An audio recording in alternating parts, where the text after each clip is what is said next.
we're very excited to have Miss Lisa L. I will bring Lisa H. Yeah, I'll let you just say that last name. Anyways, and she's going to be talking about a very, what shall we say, motivating talk today about how to get active and talk to your legislatures. So what I'd like to do real quickly before we get started, because I know that presentation is going to be so intense that you won't be able to tolerate my boring stuff. But what I really want to say is our local league here in Oakland County, we have quite a few working groups. Now, these are groups that kind of meet every once a month maybe, and they kind of are the ears and listening to things happening here on the ground, okay? So what I'd like to start out with, first of all, we have our membership group. In fact, you probably met Carla out there. Carla was there, and where's Ann Megalitzi? There's Ann Megalitzi. Okay, and they're going to be having a presentation on July 10th, right? 7 p.m. Yeah, like an orientation for new folks to find out more about what's happening with the league, how the league works, things like that. Because remember, there's 3 levels. You've got the local level, like us, Oakland area, and there's like 30 local groups here in Michigan, up UP, Ann Arbor, Lansing, everywhere like that. And then you have the state group, and then you have the state group, that's every state has their board of directors, and then you've got the national group. So with that said and done, orientation is July 10th. And then we also, there's also a couple other groups, and this is kind of where I make a little push for this. Where's Miss Leslie? Leslie Fleming. There's Miss Leslie. Okay. Leslie Fleming has been handling the marketing and communication group. She's doing a terrific job. She sends out emails, all sorts of things. But I want to say, Leslie is still vertical. She still has a heartbeat and she's still breathing. But I'm really concerned that if she doesn't get some help on this committee, that she won't be with us much longer. Anyways. Now the other group, in fact, there's Linda Fiskus. I know, she just walked in at the right time, at the exact right time, because this is Linda has graciously claimed that she's going to be kind of organizing this group. We've been trying for a long time to get this group off the ground. This is called the Observer Corps, and basically you're looking at watching school board meetings, watching city council meetings. I do this in the community where I live here in Bloomfield, and most of this stuff is online, but the reason they want you to do this is because I realize a lot of these meetings, it's like watching paint dry. They're really boring. But when fireworks start to happen, when interesting people start showing up to these meetings, and I see Danny Gilman, she's nodding her head because she's on the library board and she knows how difficult it is when, shall we say, a more vocal group shows up. Anyways, so please see Linda afterwards, and she'll share with you all of her inside knowledge on how that works, right? Anyways, okay, then just real quickly, my little thing is eliminating the Electoral College. Now, I know a lot of people say, oh my God, this will never happen, it'll never happen. But you know what? This group is now run out of a terrific group out of Illinois, Rosemary Heilman. And every month she has terrific presentations from academic professors. We even have the legislative congressperson who was in charge of he reformed the Electoral College Act of 2022. He came and he spoke on how important that was. Anyway. So that's something. And then, of course, you've got the environmental group, the juvenile justice group, the money and politics group. But the main ones that we really, really are pushing to get some help with is the Observer Corps and Leslie's marketing and communication. Okay. So with that said and done, I really want to give a shout out. We have a little celebrity here, Miss Susan from Sarah, from which Carolina? Columbia area, South Carolina. Yeah, and she's a league member, but guess what? She's just gotten a big promotion, right? To the president of that league. So and the increase in salary, wow, it's amazing. It's just amazing. Okay. All right, so I hope everybody's gotten their refreshments and whatnot, and now I'm going to turn this speech over to Jerry, who's going to introduce Lisa. There you go. And be sure to like that. Yes, ma'am. Thank you, Maria, and thanks for all you do. And thanks to so many of you for coming out for our annual luncheon in May with former Justice Jerry Rosen. It really was wonderful, and we're very appreciative of him taking time. And it was a great turnout. So thanks to all of you for doing, and thanks to so many of you, because I know you're already working on a couple of our committees and candidate forums, and I know you've probably heard how many candidate forums we put together. So there's always room for more help that you can take on one. And the other thing Maria mentioned, a lot of our committee meetings are on Zoom. So you really don't have to go anywhere if you don't want to. You can watch the school board meetings on cable from home. Some of them are on YouTube.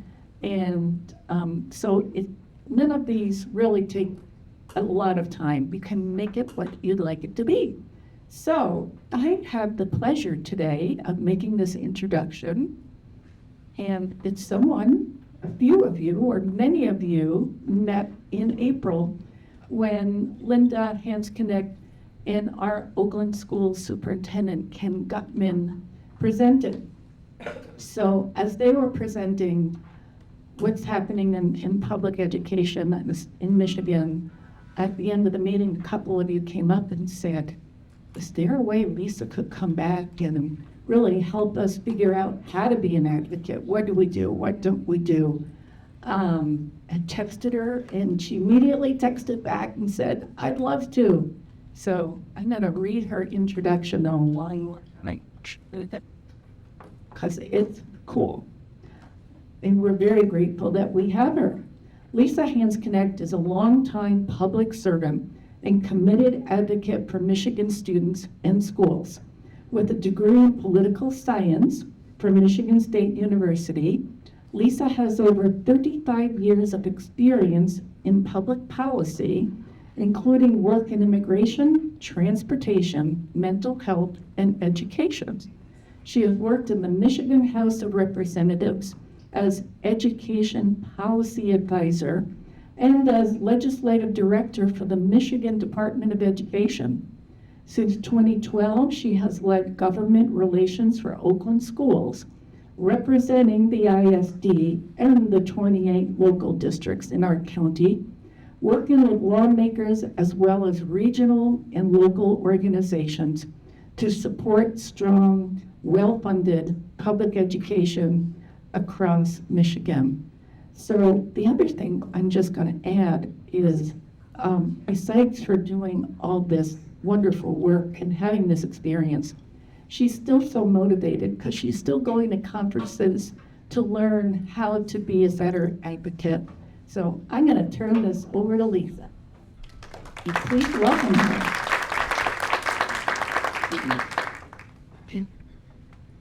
Hi there. So yeah, I'm Lisa Hansknecht. Put your hands together, Hansknecht. That's how you say my name. How many of you were here in April when I was here? So quite a few of you. Okay, all right. Well, so we're going to talk a little bit more about advocacy and how to be an advocate. And again, I just want to note that I recognize the role that you guys play.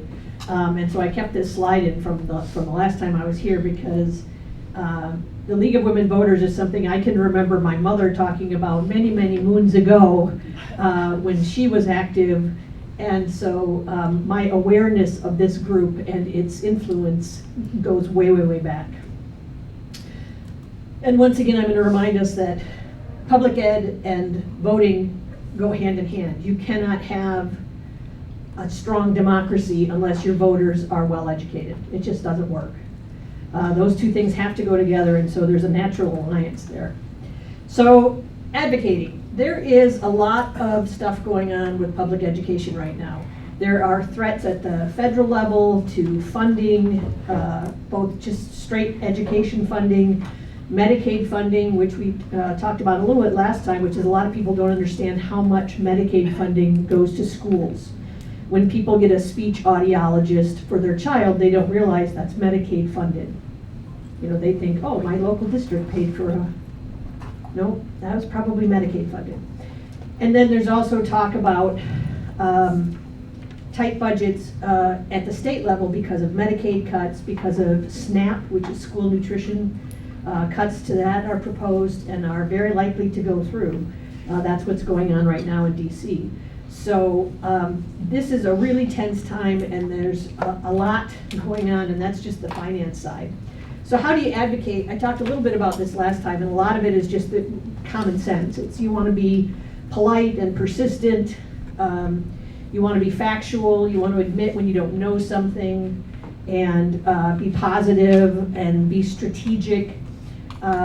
You also, I should have had a bullet on here about you should be consistent and know your whys. So if you have certain things that you support or oppose, ideas that are foundational as you look at any of the proposals going forward, it'll help guide you, it'll help you be consistent as you go forward, because legislators are quick to point out, well, how can you say you're for local control here and against local control here? If you're consistent across the board, it makes it a lot easier.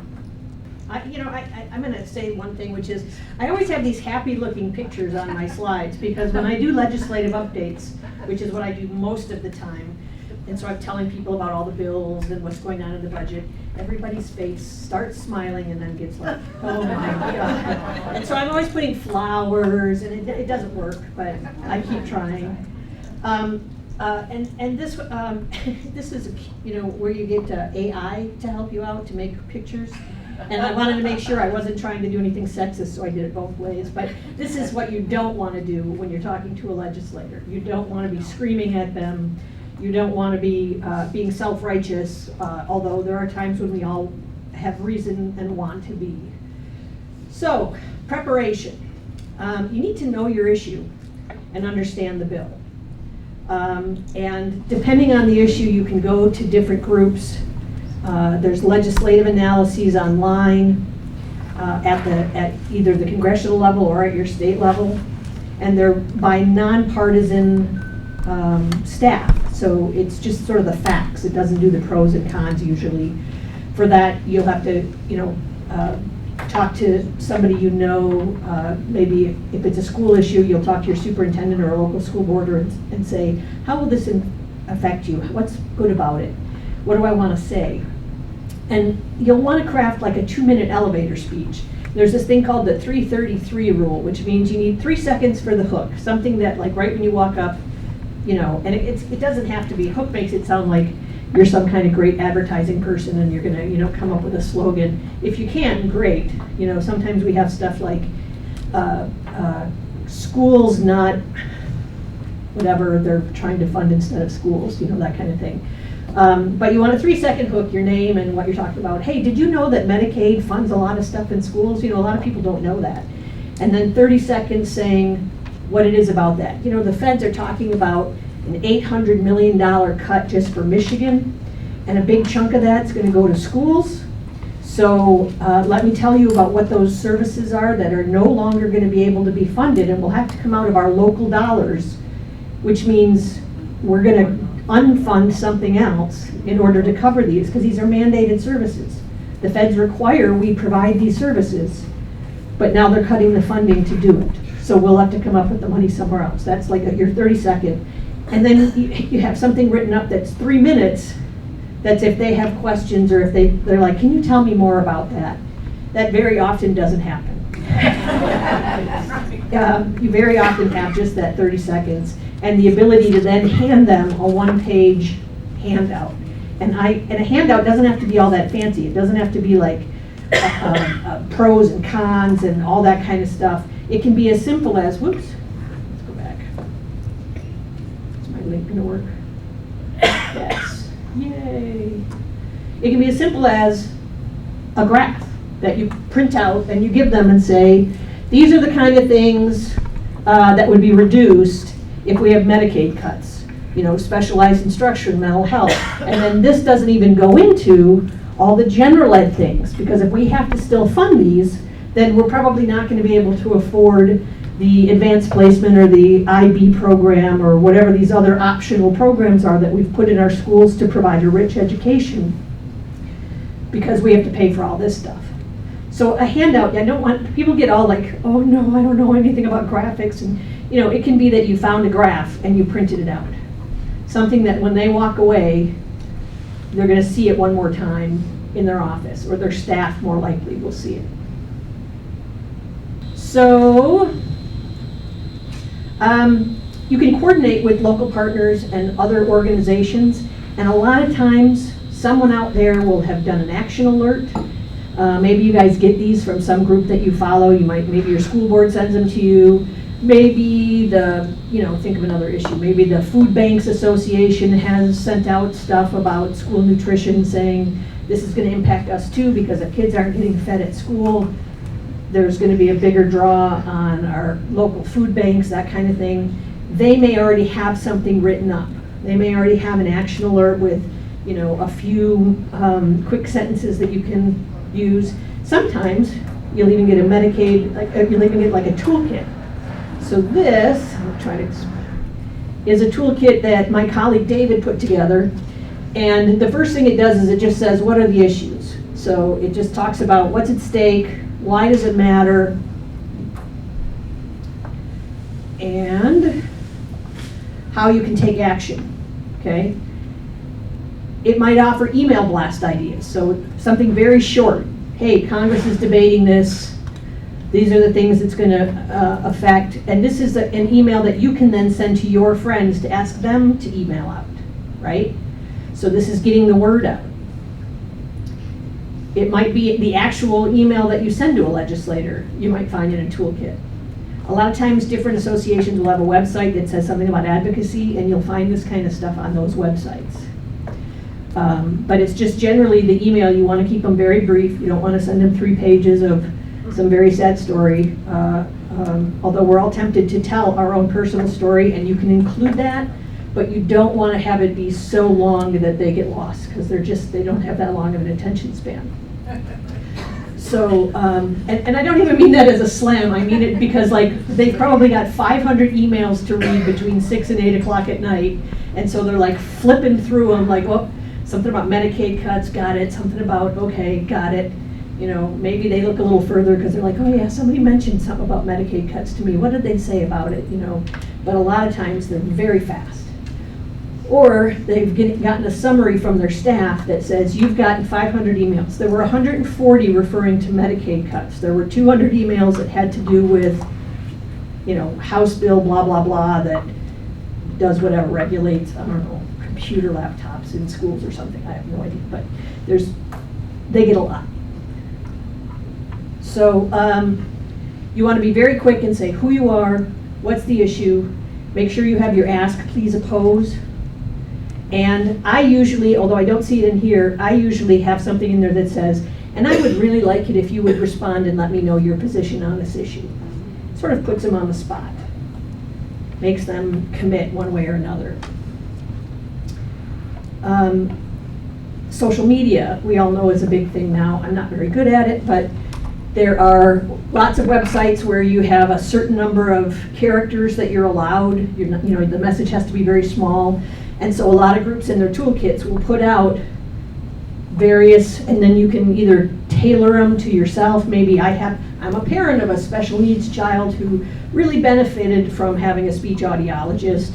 And if I would feel really terrible if he still got a speech audiologist, but I knew that meant they got rid of French or Spanish, or they got rid of, they had multiple different science courses to give people a really wide selection, and now we only are going to have the minimum state requirements for high school. I would feel terrible if I knew that funding my child is going to deprive these other kids of the sort of rich surrounding programs, arts, music, and the like. So you can add a little bit of that, just a real quick blurb, but you want to not forget about social media, because it is out there and because the press follows it. So the press often get ideas for stories from social media. This was a short briefing note when they were trying to, if you want to inform the local associations that you think might be partners, might be collaborators. And all of these, you're gonna have this, you can link to it yourself, so I don't wanna spend too much time on it. Sometimes if you have a newsletter, so if the league has a newsletter and you wanna put something out, there might be a sample newsletter article in a toolkit. Q&As and myth versus facts are often very popular, people like to see, because we all hear the things that we intuitively think are one way, and they're not, they're another way. Like, I'll use this example probably several times. Like, it made sense to say, why are we letting kids go from 3rd to 4th grade if they haven't mastered 3rd grade yet? Intuitively, there's a certain amount of like, oh, yeah, why would we have them move on? So you have to do a myth versus fact. You know, the myth is, this will help improve them if we hold them back. Or this will ensure they're getting the proper thing, or this will ensure. The facts are, there's a lot of research that says, usually kids are only behind in one topic. And so if you hold them back a full year, you are putting them back in everything for one topic. Also, if you're just having them repeat a year, you're having them repeat the same thing they just did that didn't work. What are you going to do different? So usually when they get to 4th grade, schools usually are providing all kinds of assistive support in different ways to help catch them up in whatever area it is, or figure out why it is that they're not getting whatever that one topic is. So there's a lot of issues like that where you have to kind of myth versus fact, because here's the thing about especially education policy and taxes to a certain extent. Everybody went to school and everybody pays taxes, so everybody thinks they're an expert. When I was in school, let me tell you, we had nuns with that was a different thing. But I never got that when I did like Medicaid policy. Nobody came up to me and said, well, I know about health insurance, because none of us do. I mean, let's be honest. You know, but schools, everybody's an expert. So it's always good to have a Q&A, a myth versus fact kind of thing. Talking points, always good. Sample board resolution. I don't know if you guys do this. Sometimes different nonprofits will have a legislative committee, and they will pass resolutions that they'll send to their legislators that say, you know, the local association of moms with children on the spectrum have adopted a resolution supporting or opposing whatever. There's all kinds of stuff like that. And obviously your local school boards do that quite a bit too, and so there's a sample resolution here. The point is, these toolkits help you in a million different ways to quickly figure out how to get resources out, how to share, how to make sure that you feel prepared, that you are prepared, and the like. The other thing, so that's know your subject, right? The next is know who to contact and why, right? So all of these have links so that you can look up your own state rep, you can enter your address, and it'll pop up and say your state rep is whoever based on your home address. Same with Congress. I didn't bother with the Senate because obviously we all have the same 2 US senators. But you want to contact your state representative and senator first because they care the most about what you think. The second is education committees or the appropriate committee. If it's an appropriations, if it's a budget issue, you want to contact the appropriations committee chairs. The governor's office, always good to loop them in.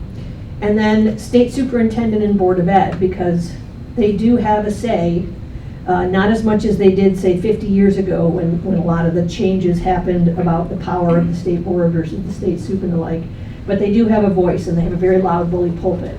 They just testified this week about a number of topics, their top 10 and 10 strategic plan and the like.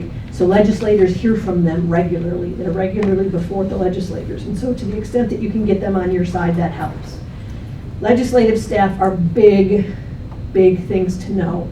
Never feel bad, never show sadness if you go to a meeting and they say, we're really sorry, the legislator got called into a meeting, so we're gonna have you meet with Lisa Hansknecht. She's the legislative aide for Representative Joe Smith.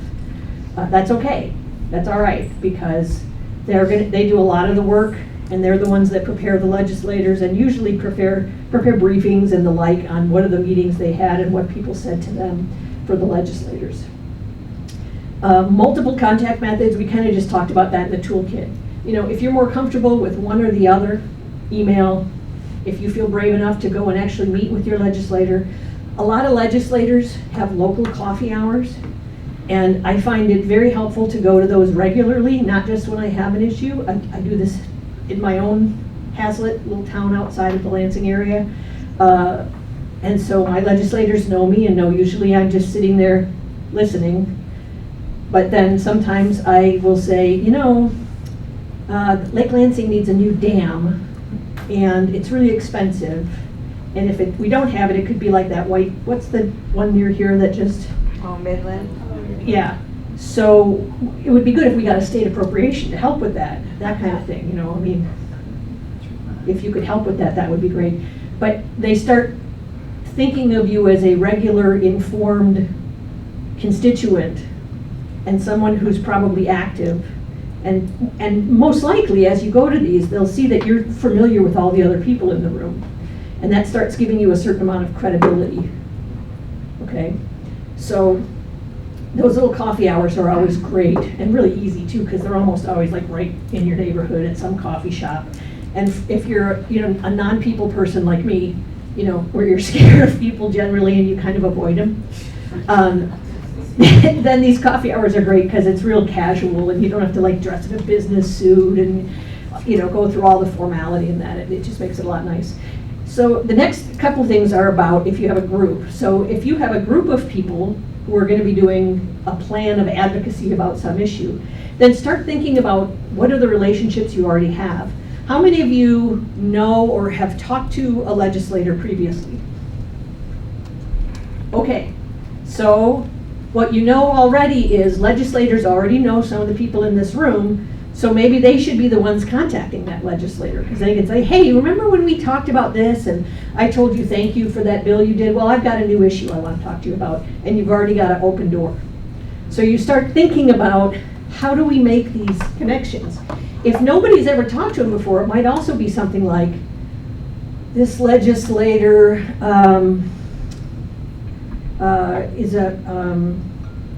went to Michigan State University, and you're a Michigan State University grad. I mean, it could be as small as that. They're an engineer, and you have an engineering background. Something like that. Anything where you can start making little connections make a difference. This is a link, my assistant made this for you guys. It's a link to a spreadsheet that has all the Oakland County state reps, senators, Congress, Senate, phone numbers, email addresses. Congress is weird, they don't like give an email address, like email me at congressmanjoesmith.house. It's like a website that you have to go to and enter your message into it. So she has links to that for you, but that's in your PowerPoint as well. So messaging is key. You have to know your legislator. You have to think about if you've met them before, do they have a cause that they're passionate about? I know one legislator who will always talk to you about dyslexia. Every time I've seen him, he talks about dyslexia. So if there's a dyslexia bill, I'm probably going to reach out to him, because if I can get him on my side, right, or if he's the opponent, well, maybe I won't talk to him.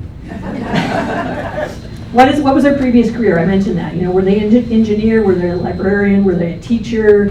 Were they in sales? What was it? Were they an accountant?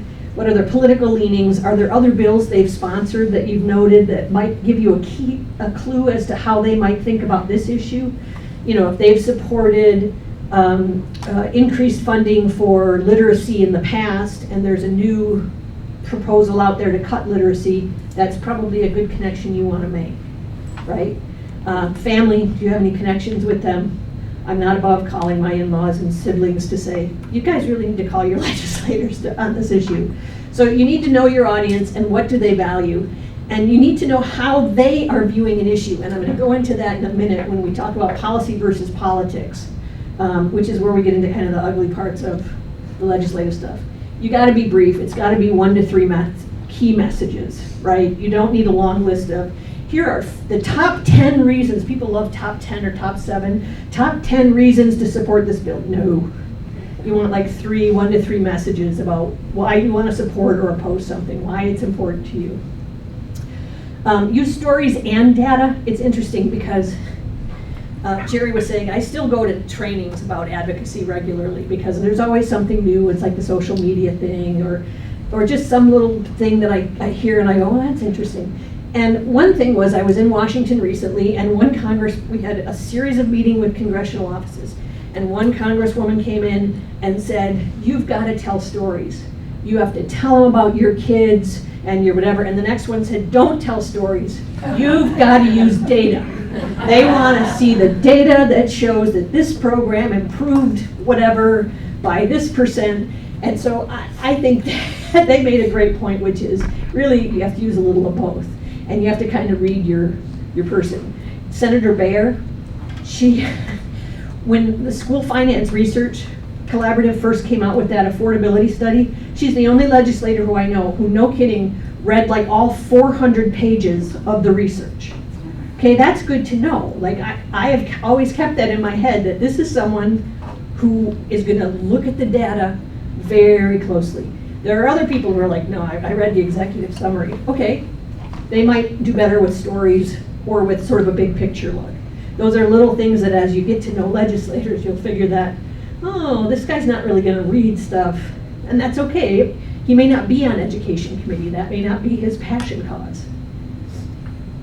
Is it an adult or a child issue? So I think all issues have to be child issues or legislators get really uncomfortable. If I'm saying we need you to do something so that we can pay staff way more, they're like, superintendents make plenty of money. They don't need any more money. But if you say we cannot get teachers or school behavioral behavioral analysts to come work for us because we don't pay them enough.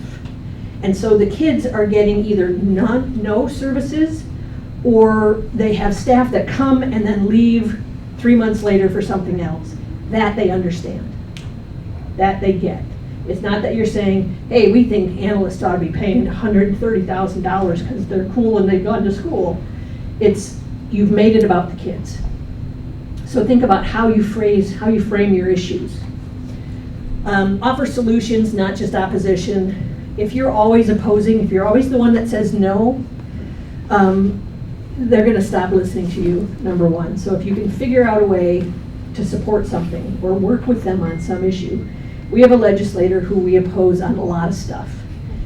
And he introduced a bill, but before he introduced it, he came to us and said, I have an idea for a bill. I'd like to talk to some of your superintendents, which we ask all legislators to do. And this was like the first one who'd done it in years, because they never do. They always, in fact, we have a monthly meeting and then we end it with, so are there any bills you're thinking of introducing? Would you like any feedback from the superintendents in the room? And they're all like, well, I don't know anything. And I can't tell you how many times the next morning they turn in a bill and we're like, well, why didn't you ask us for our input before you turned it in? So this guy did it all right. And it was something where it was a new local mandate. And so we were like, oh boy, we generally oppose new mandates on schools. But he worked with us so well, and he changed a few things. And so we left opposition and we went to neutral. At first, we're like, thank you. This is big. We're not going to oppose you. And then eventually he changed a couple other things because he saw like, oh, we have a relationship. And he made enough changes that our superintendent said, yeah, let's go to support. If for no other reason, then he worked with us the whole time. And if we can get other legislators to do that, you know, they do talk amongst themselves at dinner and lunch, whatever, then maybe going forward this will be easier for us. Anticipate and practice for the negative questions. What's the other side saying? So you don't just want to know why whatever you're talking about is the best thing ever. Because whoever you're talking to, it has also heard from someone saying, yeah, Medicaid is good, but you know, it's expanded every year for like 50 years, and we give Medicaid to everybody, even the people that don't need it. I mean, I bet there's people making $300,000 that get Medicaid, or, you know, some of that's getting back to the myths and facts, right? But be ready when they say, and it's an ineffective program, or just kind of think about have you seen any flyers, or have you heard the opposition? What are the arguments they're using? And how can you counter them? be ready for that, because they're going to do that. You're going to get a question about, well, what about this? What about that? So policy versus politics. I tried really hard. I'm not great at graphics. There should be a graph where there's an arrow going that way and an arrow going this way. So the idea is that policy goes from bad to good, and politics goes from bad to good. And in an ideal world, we're all up here, right? It's a bill that makes good sense for policy, it's a good decision, it's good for kids, and it's very popular amongst the voters, and so it's good politics. That doesn't happen very often.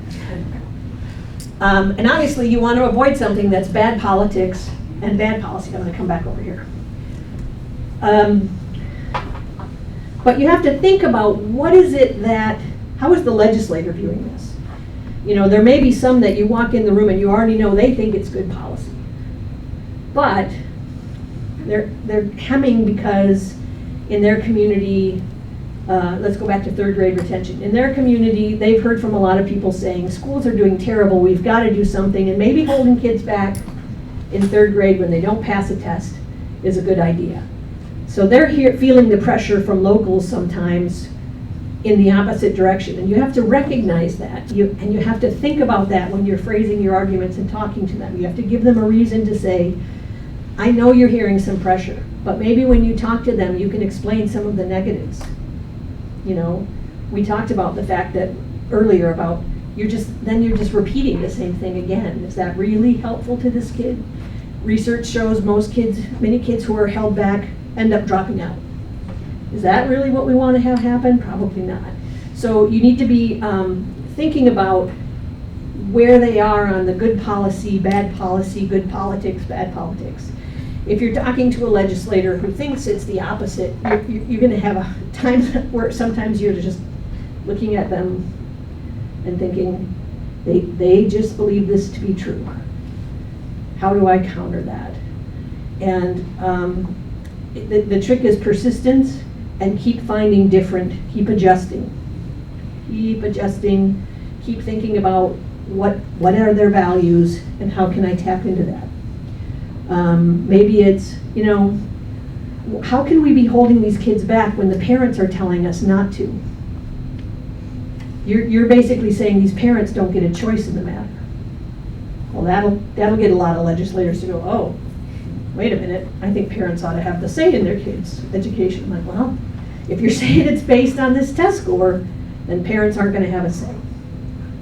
So you have to start thinking about how does this play out, policy, politics, what are they feeling pressure about? You know, the Medicaid cuts, what they're hearing is the program is bloated and big and we need to cut government. Government has gotten way too big over the years. We need to cut it. And you can even say, yeah, we probably should cut some government.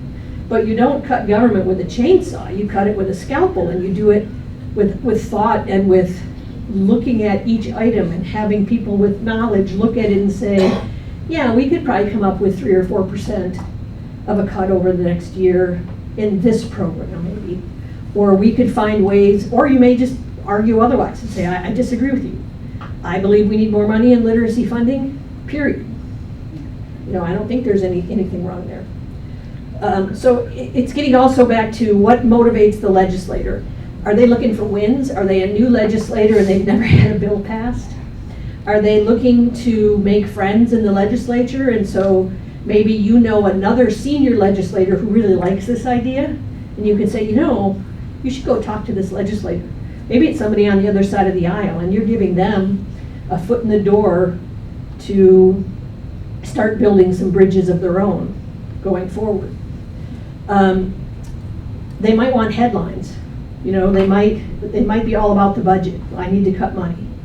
Those are the toughest ones because, you know, everything costs money. I mean, that's just the reality of things. And if you have programs you support, it costs money. And so the whole piece of state government is how do you set priorities?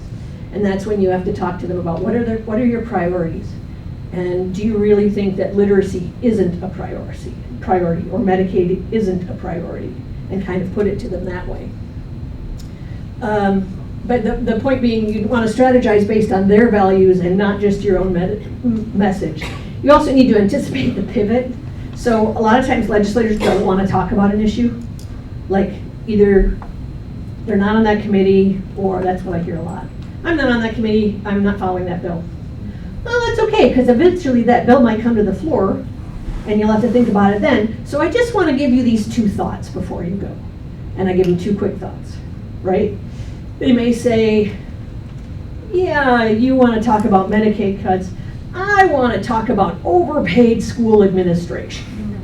And you say, I can appreciate your concern about that. I'm really here today to talk about this, and go back to it. And you have to be persistent, because they will keep trying to pivot.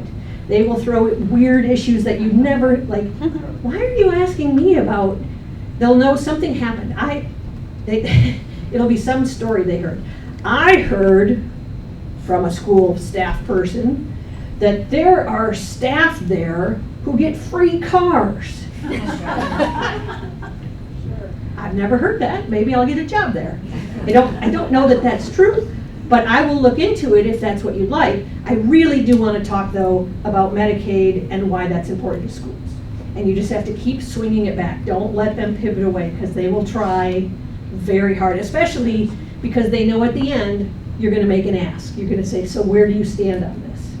And if they can get you talking about your kids, your house, your job, the weather, upcoming vacations, other weird issues, they will do so. I mean, they are practiced at it. And I don't necessarily mean that as a slam, but it's part of their job is to think about how they want to share information and when do they want to be public about a position. And they may finally say to you, you know what, I don't really have a position on that yet. And you say, oh good, that means you're still listening. That's great. Please consider these things, and let's talk again maybe in a few weeks. Gives you an opportunity for a follow-up too.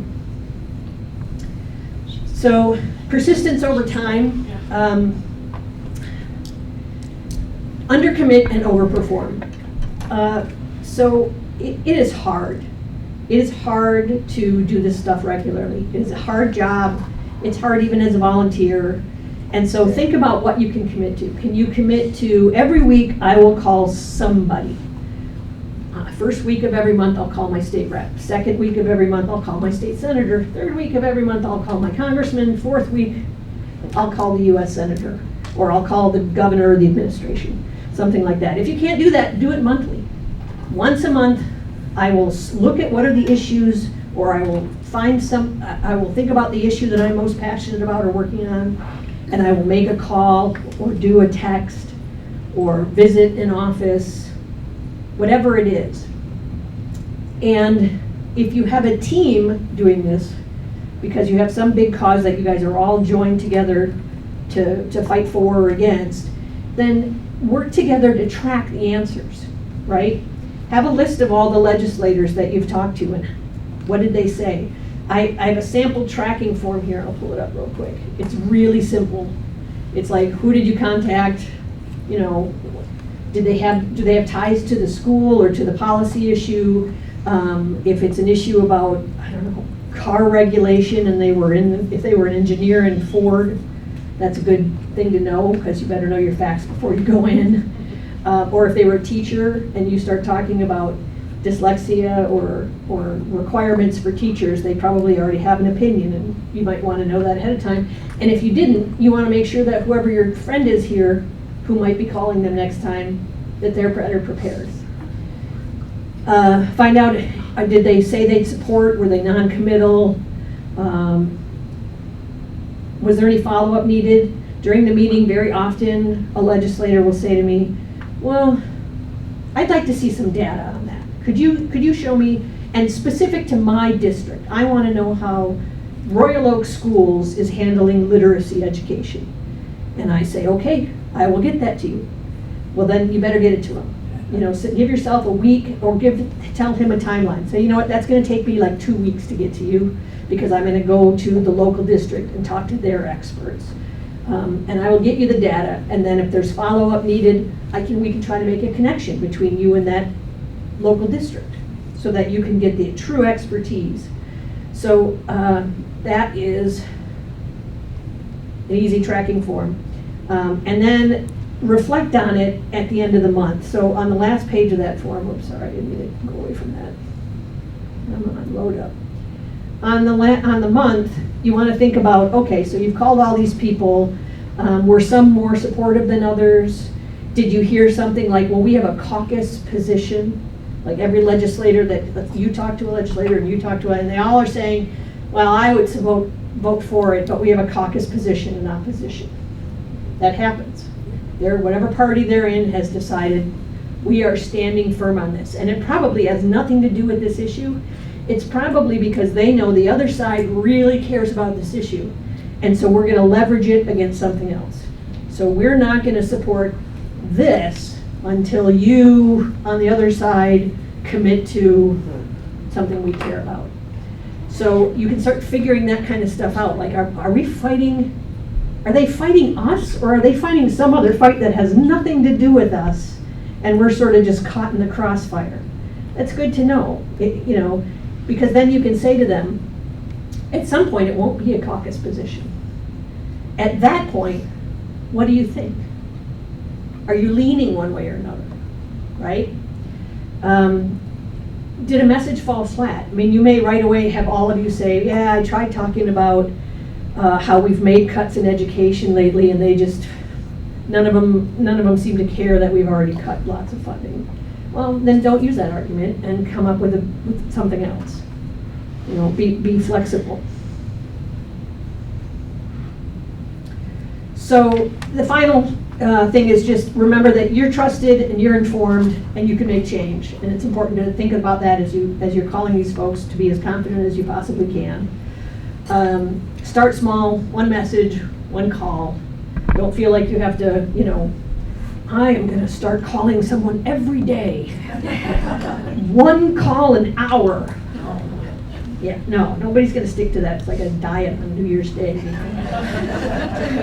So advocacy is an ongoing thing, and you have to keep at it. And you have to build a relationship even before the cause comes up, really. And if the cause has come up and you haven't built the relationship, then start now and know that at least then you'll have the relationship the next time an issue comes up, because there'll be something else. There'll be something else with your county commission or your state rep or your whoever it is that you're talking with. Whoops, I don't know why it's doing that, but it says questions. And I'm happy to answer any questions. Yeah? So you had a link in the presentation on where to go for your legislature. What about to read up on all the current bills and the actions that you take at the moment? It's a great thought. I should have included that legislation. So the question was, I have links in here about how to get a hold of your legislators, but not about the bills. MichiganLegislature.org. That is the website where you go to look up a bill. Now, here's the thing. 3,000 to 4,000 to 5,000 bills get introduced every year. 500 or 600 of them get a committee meeting, maybe, right? So the staff that write the analyses don't write an analysis on a bill that they know isn't going to move. So one of the things that can help you is if you see a bill get introduced and you're like, oh my gosh, this is the worst thing I've ever seen. Before you go crazy, find out, is this ever going to move? It may be that usually it's someone on either extreme. The most liberal, the most conservative introduce something that they know nobody else in the legislature is going to go for, right? It's something so liberal, we're going to legalize everything. Everything should be legal and up to each person to decide. Okay, that bill's not going to get a hearing, right? Or we are going to, come up with something really conservative. We are going to come down and tell you exactly what you can do every day and what you must wear, and your shirts have to be high and your skirts have to be low. I don't know, something. It's not going to, nobody's going to, it's never going to move, right? Sometimes it's as simple as a fairly decent idea bill, but it was introduced by somebody in the minority party who's in a race in a really tight, close seat, right? So if you have a legislator who's in a seat and they barely won, and you know the other party is targeting that, I guarantee they don't want that person to pass a single bill. Shouldn't be the case. So a lot of times they do all the work behind the scenes and then they give the bill to somebody in a sure seat that isn't a threat to the other side. Or they find a bipartisan, somebody on the other side of the aisle to co-sponsor it or to be the champion of the bill. Yeah. Way back here. Do you find there's any way you can determine if a lobbyist is making headway with your person? How often do the lobbyists get in the way of what you're trying to increase this legislature's knowledge? Or do you? Well, as a licensed lobbyist, we get in the way a lot. You know, the problem is that there's a lot of lobbyists for every cause you can imagine, right? And in the purest idea of a lobbyist, it's a good idea. So one of you might not be heard, right? But if there's 50 of you and you pick one person that's going to talk for you, and maybe that person already knows the legislature, in the purest sense of the word, that's good democracy, right? The problem is we get into campaign finance and all the money and the stuff that the big corporate lobbyists do that public school lobbyists we don't have. I can't write a legislator a monumental check that's going to change their life. We're public school lobbyists, we don't do that. But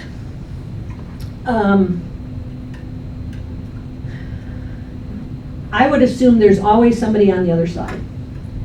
So as you're learning about an issue, figure out who's opposing it. Maybe at the very first committee hearing, you're surprised to see 3 different local organizations come out opposed to it.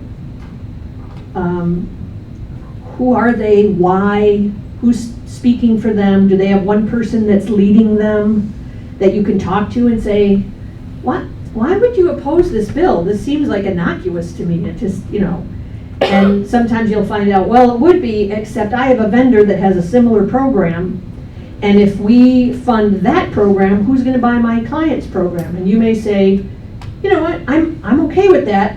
Let's make the bill not vendor specific. Let's make it so it's like the local person decides whether they want the, you know, I mean, think about like online tutorial or curriculum. There's a million of them now, right? And all of them have a lobbyist and all of them try to get a line item with their program. There was just a hearing yesterday, I think, on something called Optimize, which has to do with seclusion restraint, special ed, and behavioral stuff. And it's a great program, but we generally don't support single vendor bills, right? We think, no, local control, give the funding, tell us what it has to be used for, maybe set some minimum standards. I'm getting off course. But the point is, there's a lobbyist for everything, and if you can figure out who it is and really what their motivation is, usually you can look that up on a website, but that website's not working really well right now. It's been in all the news. I don't know if you saw that. They're working on it. Well, what website? There's a Michigan campaign finance database where you can look up any organization you can think of, and if they have a lobbyist, they have to have it, a paid lobbyist, they have to have lists. So like you could look up Oakland Schools and you'd see my name. And if you look up my name, you'd see that I work for Oakland Schools. But the website that does that is like really flaky right now, and they're working on it. It's brand new. They're just unrolled it, and it's not working as well. But that's a great place for you to usually. I would give you that site, and I thought about linking it, but it's not working, so there's like no point. Yes.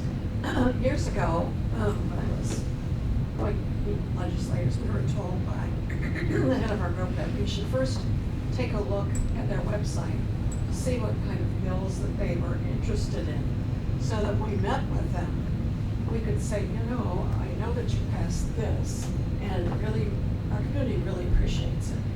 And that was kind of a feel-good thing. Yeah. And then you were given, today I'm here for, and you can, Yeah. to let them know that you know something about them and you appreciate, and you do say that. I remember at least they told us to always say, thank you very much for serving the people of Michigan. Blah, blah, blah. Yeah. legislators very rarely hear thank you, and so it goes a long way. It could be, thank you for having these coffee hours. I really appreciate the fact that even if we don't agree on everything, that, once every couple months I can sit down and see you face to face and get to know you and talk to you. That, it means a lot to me, even something like that. But yeah, when you go on that michiganlegislature.org website, you can look up bills by legislator, and it'll show, are they the primary sponsor or the co-sponsor? So co-sponsors, when you're a legislator, you get a bill, it's called a blue back. It's a bill before it's been introduced because it has a blue back. And a lot of times they'll go on the floor and they'll put out a memo to all the other members and say, hey, I have this bill. If anybody wants to co-sponsor it, stop by my desk. And so a lot of times when you see legislators walking around, that's what they're doing. They're co-signing somebody's. And so sometimes they're really involved in that bill, and sometimes they signed onto it because they're like, yeah, that's a good idea. You can have my name, and that way you can say you have 30 co-sponsors. So I definitely look at the primary. The co-sponsors, it's good to know, but your legislator may not even remember that they co-sponsored something, so keep that in mind too. It's good to remind them though, especially if it's something you support. Yeah. Did that help? Was it really a question? I was Yeah. just telling you, I was told a long time ago Yeah. when we used that method. I didn't know if people were still using it today because Yes. we're talking about how, in a short period of time, you may have to talk to them. Yeah. So- Well, that might be the hook. That might be your initial, hey, I'm Lisa, and first I wanted to say thank you because I noticed that on your bills you sponsored one that has to do with literacy funding or teachers of literacy, professional development for literacy or something like that, which is why I'm here. And then you can go into your... Well, that's a good segue, but let's say the person knows nothing about education, doesn't care, but you want to ingratiate yourself to them, so then you find something, stop signs at these blah, blah, blah. Yeah, that kind of gets back to the know your legislator. Do they have a cause or something where you're... But if you We go went- to their website, you can Yes. see what bills they pass, and you may, I'm sure you'll find something they have voted in everything you made. The great thing about their website is it also usually has press releases that they have a quote on, so you'll get an idea of what have they said about an issue. Some legislators have very active websites and they put like a million things on it, and some have barely anything, and so it just depends on the legislator. Yeah. Well, is the website the only place you can go to get an idea of what their stands are on certain things? No, I mean, you can also put in, do the old-fashioned Google search and say, Representative Hertel, East Lansing, Michigan, literacy funding, and then click on the news thing at the top and see what news articles that were out there and whether they supported or against it. There's not really a website, a public website that I'm aware of where you can say, I want to see all of the Hertel education votes. There's not really anything like that. There's paid services that are out there that sort of do it, but there's not many, Pardon the interruption, but there is a Ford Mustang in the parking lot with its convertible top down. License plate is Sissy. If you might want to run and fix that. Thank you. Oh, it's raining.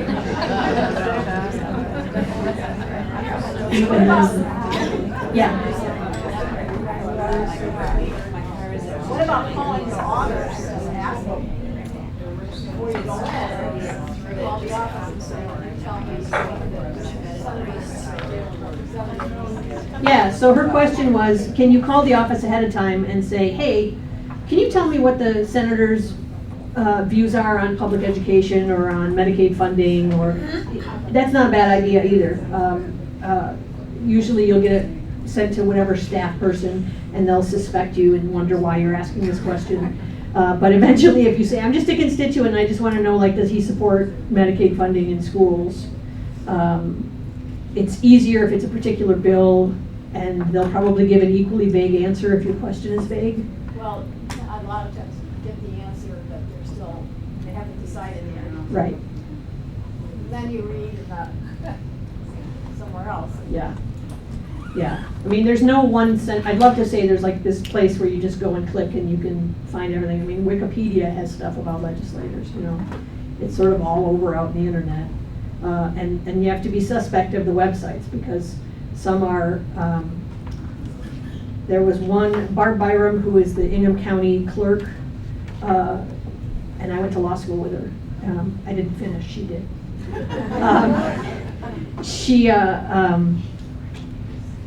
God, I just totally lost my train of thought.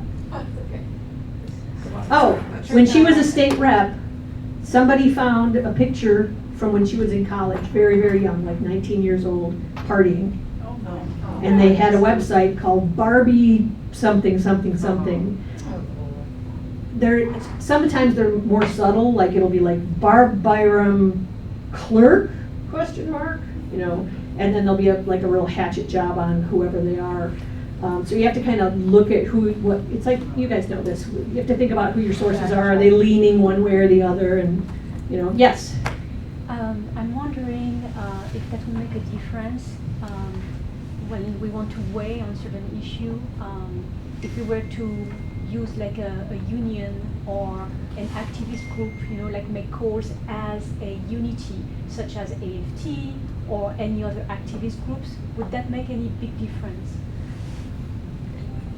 Yes, sometimes in a good way and sometimes not. Can you repeat the question? The question was, is it good if you're doing this sort of activism as a group, maybe with a union, AFT, MEA, or League of Women Voters?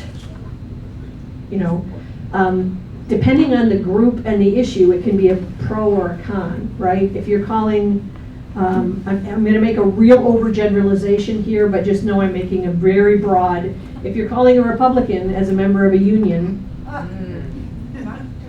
probably not as helpful as if you call as, hi, I'm a member of the League of Women Voters, and I'm calling about making sure our votes are counted, and you know what I mean? If you're calling a Democrat, still a massive generalization because it's not true across the board, and you say, I'm calling from a teachers union, you might get a more open door. It's not always that way, but that's a general, you know, generalism. Thank you, very helpful. Yeah. Yes? Excuse me. There's a website, I believe, where on the state level, where you can say to whatever it is in the state that offers information to the general public. And if you put in what you're interested in, it'll automatically send you every bill or consideration in Lansing that comes up that's related to schools. But do you know the name of that? That's that same Michigan legislature one. So from that website, you can say, I want to, there's links to the committee pages, and you can say, I want to know of any bills moving in the House Education Committee or anytime there's a meeting or whatever issue you care about. You can also on that website say, I want to track these bills, email me when anything happens. I get that every day. Sometimes it's a nuisance. But yeah, the MichiganLegislature.org does have the capability to let you track specific bills. And I think you can do it by issue too. I know you can do it by committee. I don't know if you can do it by like curricula bills. I don't know that it has that sophistication. What about Gongware? Gongware and MERS, both of those are the two sort of Lansing insider baseball news things, and both of them have tracking. What are they, please? Gongwer, GONGWER.com. It's a news source. MERS News, MIRS News. I don't know what MERS stands for. I don't know if anyone ever knew what it stood for. Both of those have tracking services. MERS is a paid service, I believe. You have to pay extra for their tracking service. Gongwer, if you have their member, if you're a subscriber, you can use theirs. I also use that one. But it is expensive. Gongwer and MERS are both pretty expensive because they're daily, they follow everything. So if you want to know every single thing that happens in Lansing, like the Administrative Board of Cosmetology met yesterday, you'd want one of these newsletters. Lisa, Yeah. I also subscribe to Michigan Votes. Mm-hmm. Michigan Votes at michiganvotes.org. And I've subscribed for a long time and requested bills on education. Okay. I just got one today. And they named the bills. I don't know if you can hear me without the mic. Here, yeah. But it's been so long since I subscribed. I'm not sure how I tumbled onto it, but it's michiganvotes.org. And you can specify if you want to hear about bills that are being passed in specific topics, like healthcare, education. And they'll give you those bills, and you can click on those bills and read about them. My issue is they're in Lansingese, and often I don't know what they're saying. I mean, the language is buried somewhere. And I have another question. Could you talk about calling with a position versus emailing a legislator? Okay. Two things. First, about understanding Lansingese, good luck. No, okay. It really is, it's like its own little, like, insider baseball language that, you know, it's like knowing that what a blueback is. You know, if you're not from Lansing, if you haven't worked in the legislature and somebody says a blueback, you're gonna be like, did they paint their shirt? Yeah. No, that's a bill before it's been introduced. A star run. That means they got a draft of a bill before it was introduced and they decided to change it, so they got a star run. I mean, there's all kinds of phrases like this that get thrown around that if you're in Lansing, you're like, oh yeah. But otherwise, nobody knows. And stuff in bills, when you're reading a bill, one of the things that happens is, so I'm a legislator, I call the Legislative Service Bureau and I say, I want a bill that amends the section that says you have to have 1,098 hours of instruction every year. And I want you to say it's 1,100 hours of instruction. While they're drafting that, the Legislative Service Bureau goes through and looks to see if there's any antiquated language, because some of these laws are from, you know, 1800s, early 1900s. And every once in a while they decide that something, we shouldn't use that way of saying something anymore. So I remember when we stopped saying shall and started saying must. It used to be, you either may do something or you shall do something. And now they're changing all the shalls to must. So if you don't know that, and you pull up a bill and you see a whole bunch of places, like you see the one place that changes 1098 to 1,100 hours, but there's like 6 other places in the bill that look like it's making a change to the law from shall to must. That's not really a change, that's just them updating the language. But you'll see that kind of stuff in all of the bills. And that really happened with shall and must. Yeah, it's happening right now. You'll see it in all kinds of bills. Don't they mean the same thing? I want to ask. But it's like shall was a very common way of saying it in the 1960s, and now we say must. So now there used to be lots of these and thous. They don't do that anymore. You know. And then phone call. Oh, phone call versus email. So, a little of both. If you're talking to a huge group of people and you know it's going to be hard to get them to make a phone call, it may be worth saying, click this button here and a pre-drafted email will pop up and it'll go, you know, there's a lot of websites that do that where you have an issue and you go in there like, send a letter about Medicaid cuts, and you click there and it's a pre-drafted form, and maybe you can change the wording to say, you know, I'm a mom of a kid and, you know, I care about this. But it's all done for you. That's where emails come in really handy, right? Legislators, after you've gotten a relationship, they may look at your specific email, but a lot of times it's staff that are looking at them, and they're gonna give like an overall summary probably. Unless you're someone that they like know that, like, if you're Mark Katz, who's the ISD school board member, and they know that, by the way, because half the time they don't know who the school board members are, then they might, the staff person might be like, oh, I better pull this one out, because I'm sure my boss is gonna wanna see this one.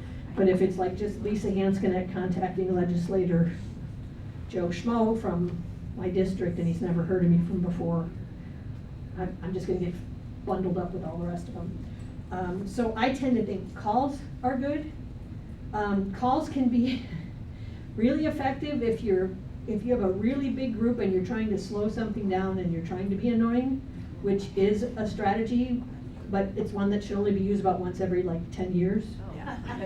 No, seriously. We had a big issue, I can remember about 12 years ago, and we just like blew up the legislature with phone calls from everybody in the community and whatever. And for about 3 years, I would have legislators say to me, just don't do that again. Please don't do that. It was effective. It was sort of like you better listen to me or else I'm gonna. And then after a while that fades away and then you think, oh, maybe it's time to kick him in the teeth again.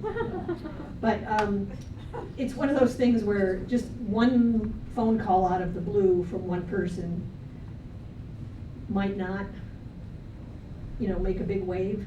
But if there's a lot of them, that helps.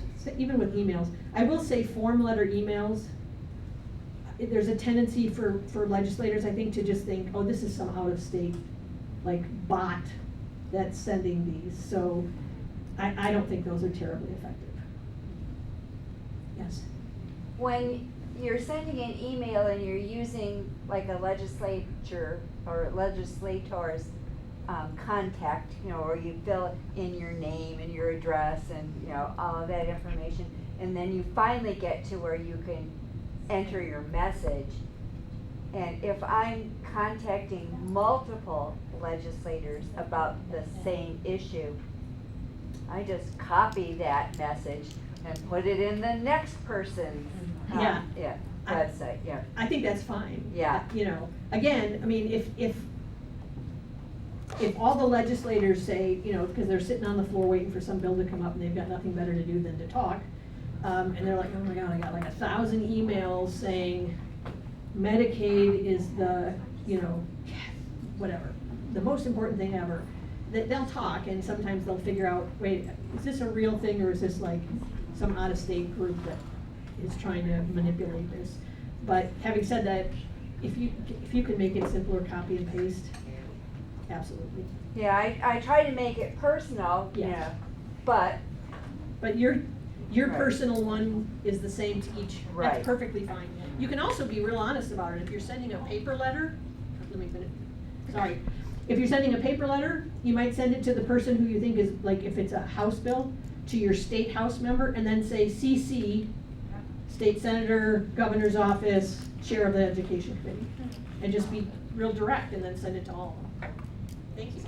One tool that I continue to use is calling their office and just having some conversation, because often talking to their assistants or their aides, they'll say, the senator is very concerned about that as well. So it really does help give you an idea of what you should put in that letter. And it's a good way to build a relationship with the staff person. Yes. So there is that. Yeah. Thank you so very, very Thank much. you. Before we go, I think I can speak for everyone as our heads are kind of exploding right now. Do you have a word of optimism to share with us? On which topic? Oh, on which topic? I'll let you pick the topic. Education? Yeah. No. It really is a fire hose right now.